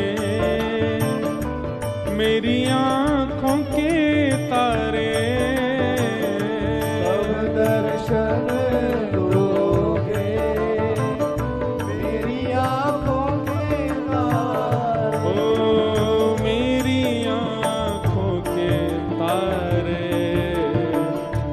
अधर पे मुरली है, कांधे पे कामरिया, सब दुख दूर हुए जब तेरा नाम लिया। सब दुख दूर हुए जब तेरा नाम लिया, ओ सब दुख दूर हुए जब तेरा नाम लिया।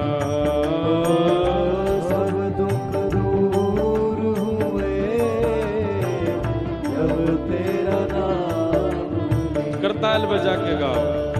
ब्रज के नंद लाला,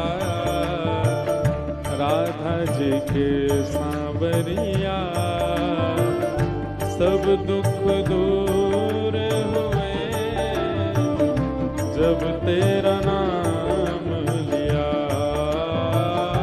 सब दुख दूर हुए जब तेरा नाम लिया। गोविंद मेरो है, गोपाल मेरो है, गोविंद मेरो है, गोपाल मेरो हाँ गोविंद मेरो है, गोपाल मेरो है।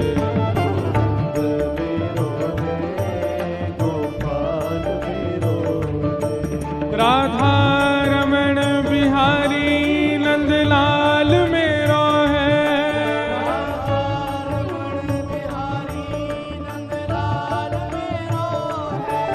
सेवा कुंज बिहारी नंदलाल मेरो है।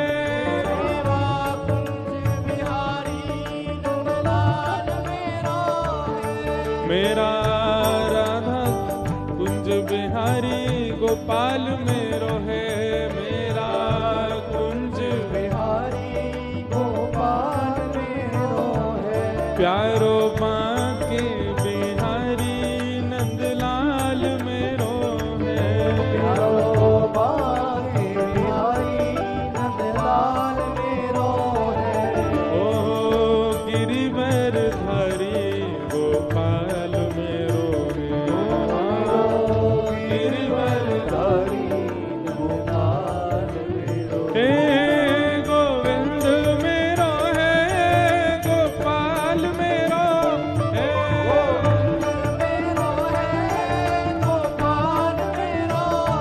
हे गोविंद मेरो है, गोपाल मेरो है।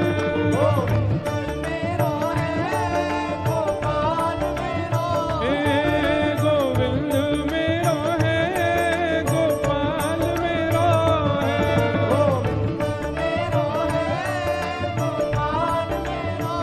हाँ गोविंद मेरो है, गोपाल मेरो है।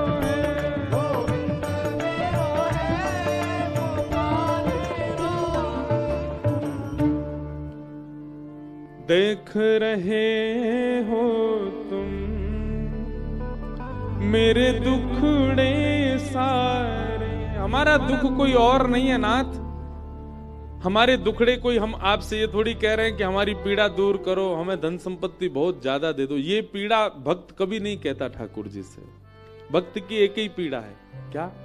कब दर्शन दोगे मेरी आंखों के तारे, मेरी आंखों के तारे।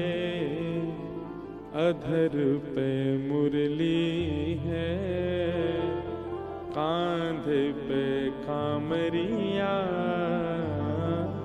सब दुख दूर हुए जब तेरा नाम। इस प्रकार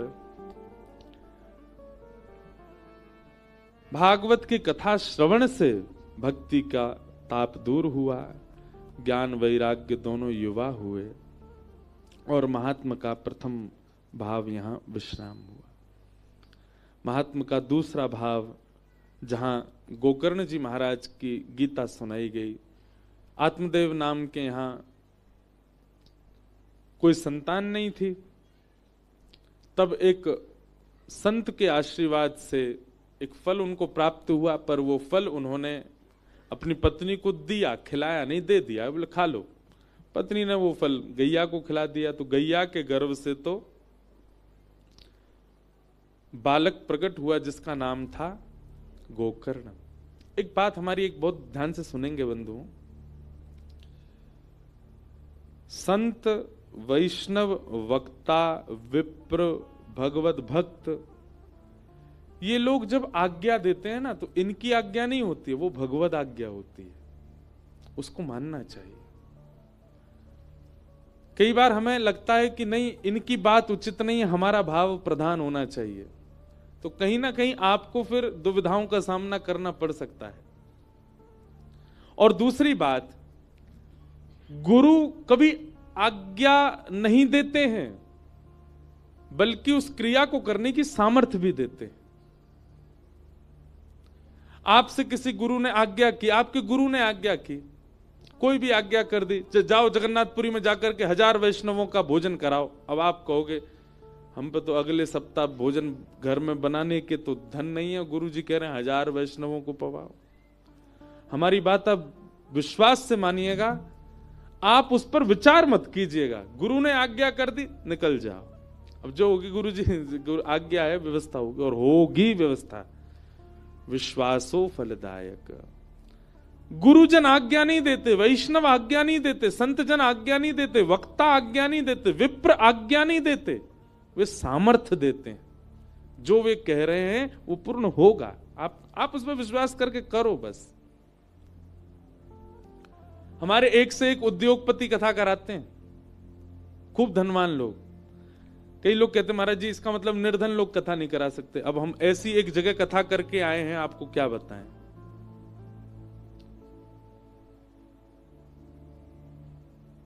एक परिवार है, अब मैं जगह का नाम भी नहीं बोलूंगा, उनका नाम भी नहीं बताऊंगा, बस बता रहा हूं।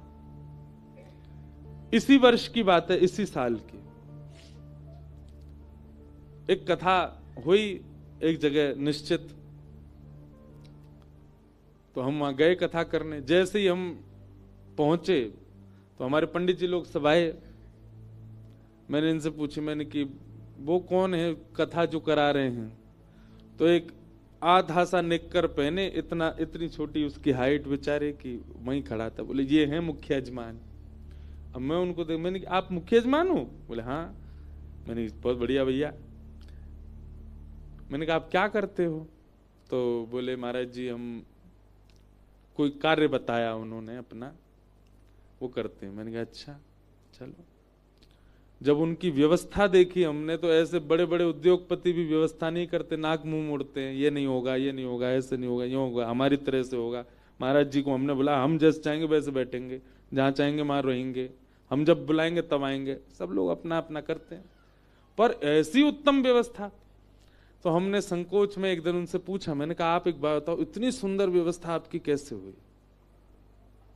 बोले महाराज जी हम आपसे बताना ही चाह रहे थे, हम पे तो श्री जी ने कृपा की, ये कथा हमको लाडली जी की आज्ञा से मिली है। मैंने कहा मतलब? बोले गलती से हमारे अकाउंट में 50 लाख रुपए आ गए। मैंने कहा हैं?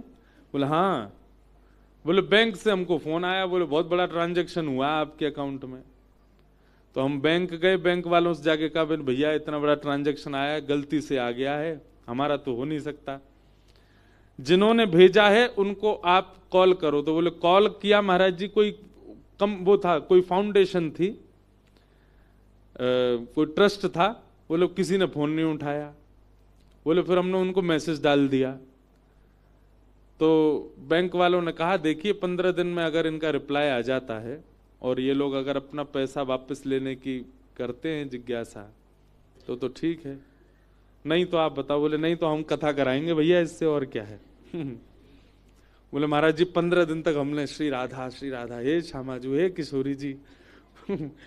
मन में ये भी भाव था कि भाई गलत पैसा यूज नहीं करना है, वो व्यक्ति जिसका भी ये बेचारा ले ले वापस, लेकिन मन में हो रहा था हे श्यामाजू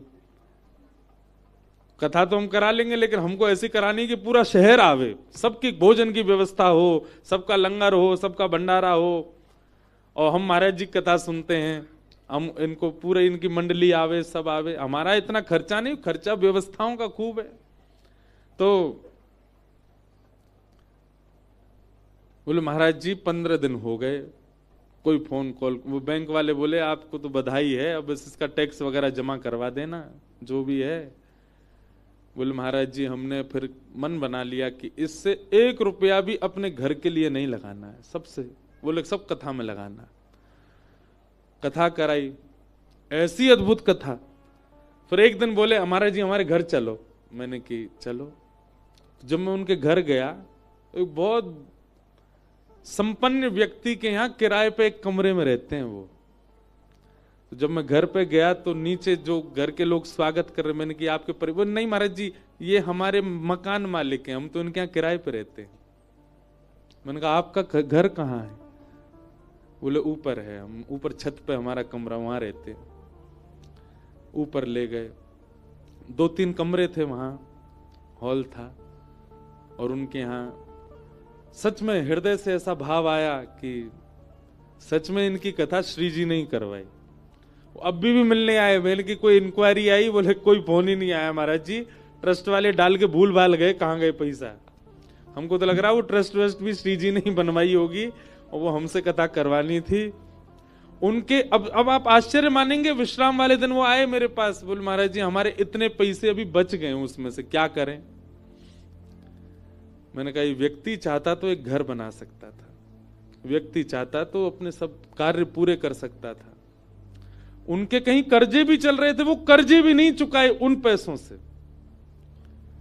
बोले हमारा मन है हम महाराज जी वृंदावन आकर के बहुत बड़ा भंडारा कर दें, वृंदावन के सब रसिक संत ब्रजवासी मैंने करो। वृंदावन आकर के उन्होंने भंडारा किया। बड़े बड़े अरब खरबपति लोग 10-10 रुपया बांटते हैं भंडारे में भी, 500-500 रुपए बांट रहे थे सबको।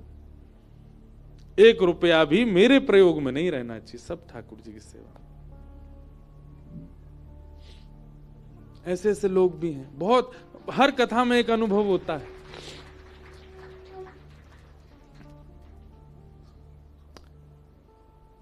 तो कृपा साध्य है कथा। आप लोग भी जपना शुरू कर दो, आपके अकाउंट में भी आ जाए गलती से। सीधी बात यह है भैया, जिन सज्जन ने वो कथा कराई उनके अकाउंट में पैसा नहीं था, उनके अकाउंट में ठाकुर जी का नाम था, ठाकुर जी का इतना भजन उनके पास था, ठाकुर जी की ऐसी कृपा थी उनके ऊपर कि कैसे भी करके योजना बनी, कथा हुई।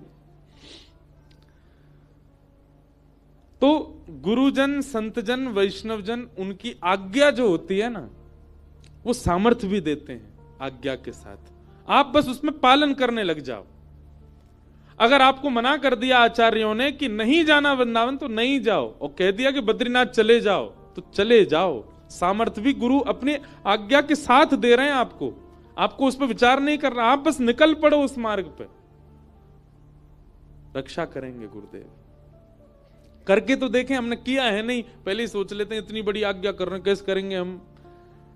और गुरुदेव क्या, गुरुजन क्या आज्ञा करते हैं, ज्यादा से ज्यादा ये कहेंगे कि भाई ऐसा मत करो, इस स्वभाव को बदल दो, नाम जब प्रारंभ कर दो, ऐसा खाना पीना छोड़ दो, ऐसे व्यवहार वाले व्यक्ति के साथ मत रहो, आदि आदि। यही सब तो आज्ञा करते हैं गुरुजन, और क्या आज्ञा करेंगे। आप बस उस आज्ञा का पालन करने का मन बनाइए। सामर्थ्य आपकी नहीं, गुरुदेव की होती है, वही देते।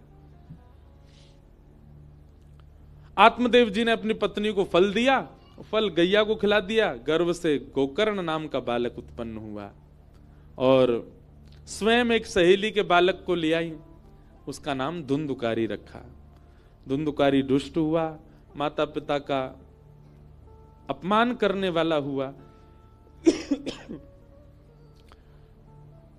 सबसे बड़ा कष्ट है जीवन में कि संतान के द्वारा माता पिता को पीड़ा पहुंचाना। एक बात याद रखिएगा, ये प्रेतों के नाम सुने, भूत प्रेत पिशाचनी डाकनी, ये जो होते हैं ना, ये कौन बनते हैं?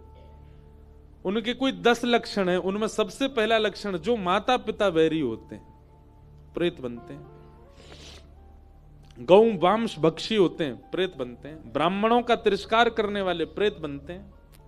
ये प्रेत बनने वालों के कुछ लक्षण, उनमें एक प्रथम लक्षण है माता पिता से द्वेष करने वाले। हमारी एक बात सुनिए, कई लोग पूछते हैं कि बच्चों को हम आध्यात्म पथ पर कैसे लेके आए, महाराज जी हम बच्चों को कैसे भक्ति भाव सिखाएं। हमारी बात माने तो हम स्पष्ट रूप से कहें, बच्चों को बचपन से ही हनुमान चालीसा, बच्चों को बचपन से ही गायत्री मंत्र, बच्चों को बचपन से ही श्लोक आदि, ये सब रटाना इतना आवश्यक नहीं है। बच्चों को बचपन से सबसे पहले माता पिता अपने पैर छुवाना सिखाएं, अपनी सेवा करवाना सिखाएं। दादा दादी नाना नानी इनके चरण दबाओ। जैसे ही बच्चे 5-6 साल के हो जाते हैं, रात में स्वयं बैठाओ अपने कमरे में और कहो पैर दबाओ, हमारे दबाओ, सेवा करवाओ। माता पिता और घर के श्रेष्ठ जनों का यदि वो बालक सेवक बन गया बचपन से, तो आध्यात्मिक वो अपने आप बन जाएगा एक उम्र में आके। हमने उनको बड़े जनों की, गुरुजनों की सेवा नहीं सिखाई, सीधे उनको भगवान का भगवान से पहले माता पिता गुरु के सेवक तो बने हुए। मैं घरों में जाता हूं, छोटे छोटे बच्चे गायत्री मंत्र बोल रहे हैं, अच्छा लगता है, चलो ठीक है कुछ तो सिखा रहे हैं माता पिता, पर उनको प्रणाम करना नहीं आता, उनको दंडवत करना नहीं आता। सबसे पहले मातृपितृ भक्त बनाओ बालकों को, भगवत भक्त वो अपने आप बन जाएगा। जो मातृपितृ भक्त नहीं है वो भगवत भक्त कभी नहीं बन सकता। अपनी सेवा सिखाओ।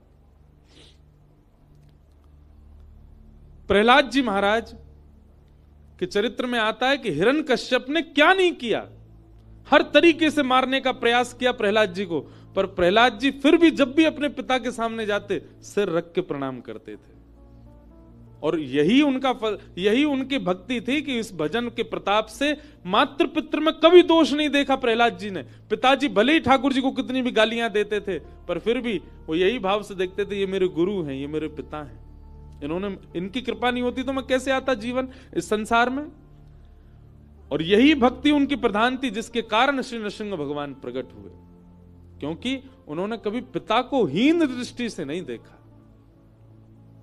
आजकल के बच्चे सब कर रहे हैं, गंगा जी में नहा रहे हैं, तीर्थ भी जा रहे हैं, पर घर में बैठे लक्ष्मी नारायण माता पिता के रूप में उनको नहीं बज रहे, उनको नहीं पूज रहे।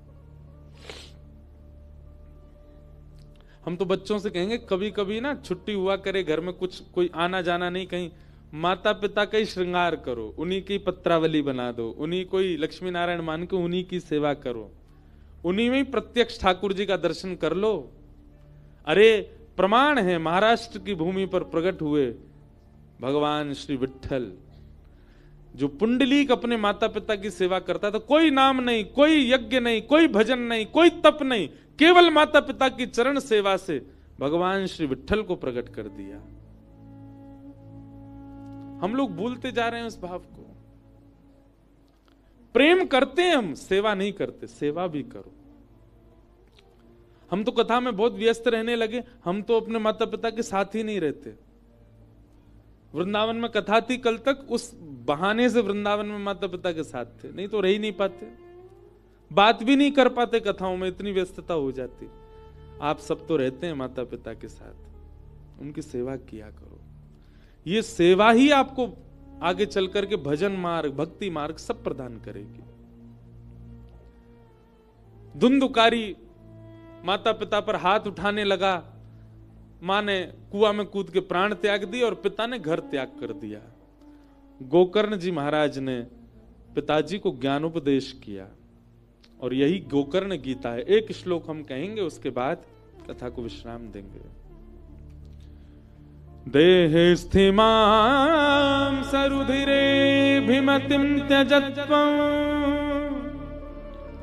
जाया सुतादिषु सदा ममतां विमुल्च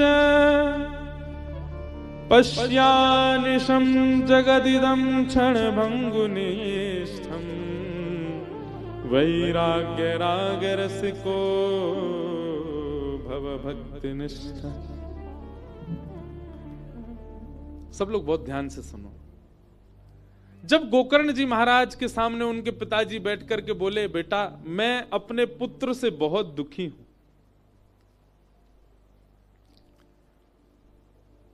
गोकर्ण जी महाराज कहते हैं, बहुत ध्यान से सुनना, बहुत अच्छी बात है। बोले पिताजी आपके जो वाक्य है ना, इनमें दो कारण हैं जिसके कारण आप दुखी हो। आपने क्या कहा?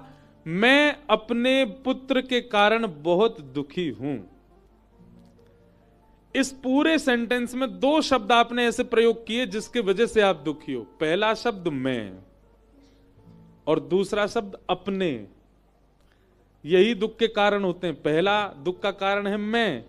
जब तक आपके अंदर से ये मैं पना नहीं जाएगा, आप दुखी ही रहोगे। और दूसरा दुख का कारण होता है अपने। पिताजी ये दो शब्द ही दुख देते हैं और इन्हीं दो शब्दों को जो प्रकट करते हैं वो है अहमता और ममता।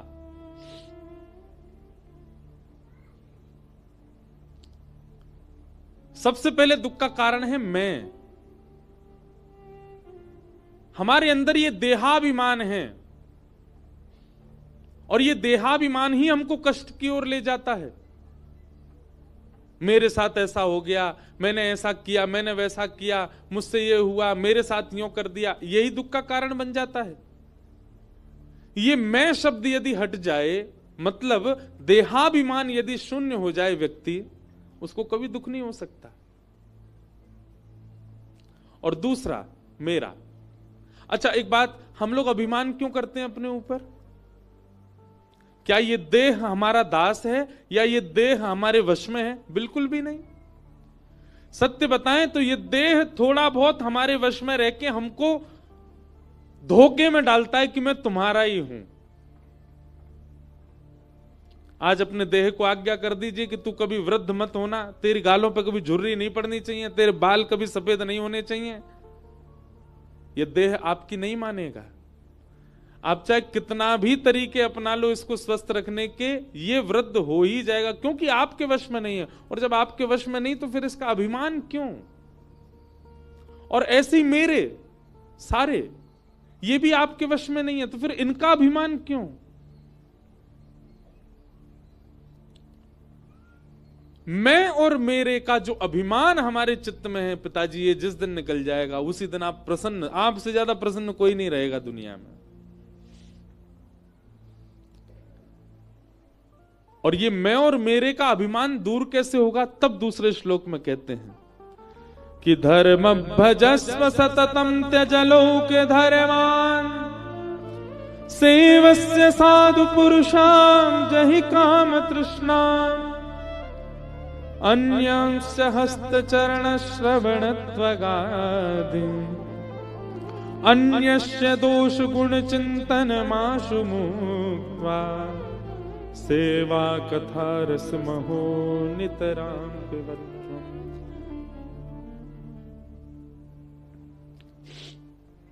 सेवा कथा रस महो नितरां पिबध्वम्। ये दो चीज आपके जीवन में आ जाएं। पहली सेवा, भगवत सेवा, धाम सेवा और ठाकुर सेवा, और दूसरी कथा श्रवण। ये दो चीज अगर आपके जीवन में आ गई, सेवा और कथा, धीरे धीरे आपका देह अपने आप अहमता और ममता से शून्य हो जाएगा। आपसे ज्यादा प्रसन्न दुनिया में कोई नहीं रहेगा। इस प्रकार ज्ञान उपदेश किया। वही ज्ञान उपदेश सुन करके आत्मदेव जी ने अपने जीवन का कल्याण किया। धुंधुकारी मर करके एक प्रेत बन गया, भागवत की कथा से वो प्रेत योनि से मुक्त हुआ। इस प्रकार भागवत जी का महात्म्य सुनाया गया। बहुत अतिकाल हुआ है, आप सब लोग खूब दूर दूर से आए हैं, और जो हमारे कथा के सब लोग हैं बेचारे शोभा यात्रा से आए, सीधे हमने कथा सुना, बैठो सुनो कथा।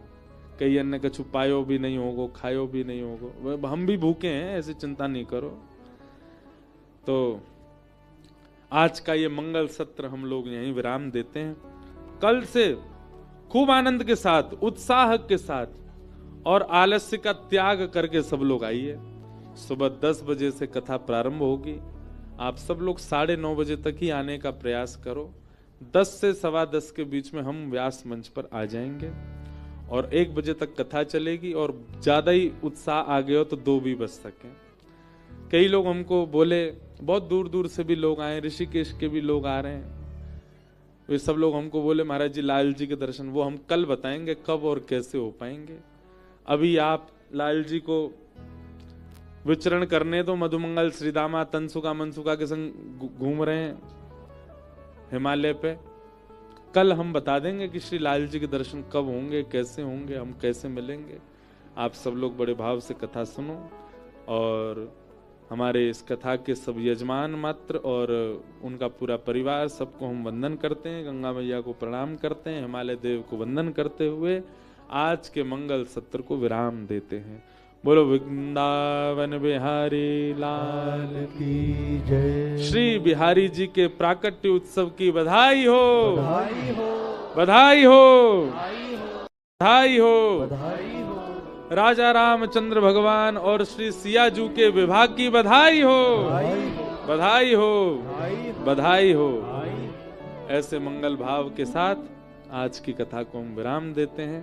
जय राधे राधे राधे गोविंद राधे राधे राधे राधे गोविंद राधे राधे राधे राधे गोविंद राधे राधे राधे राधे गोविंद राधे गोविंद राधे गोपाल राधे गोविंद राधे गोपाल राधे श्री गोविंद राधे गोपाल राधे गोविंद राधे गोपाल राधे राधे राधे राधे गोविंद राधे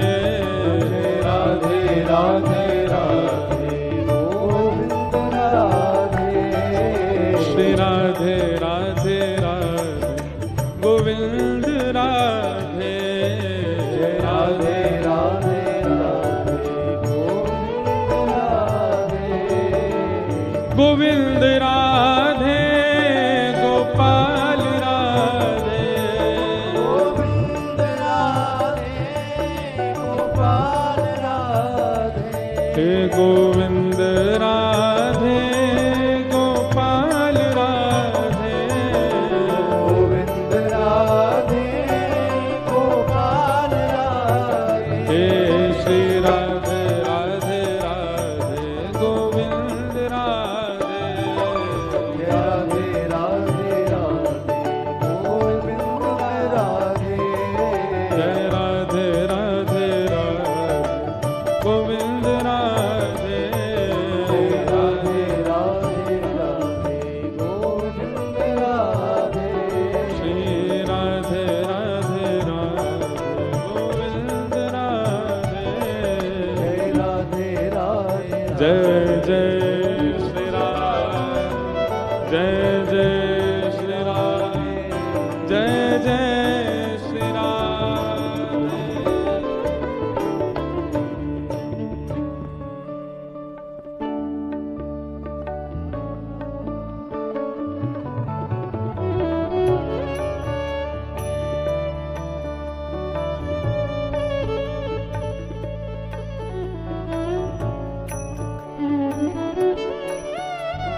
कथा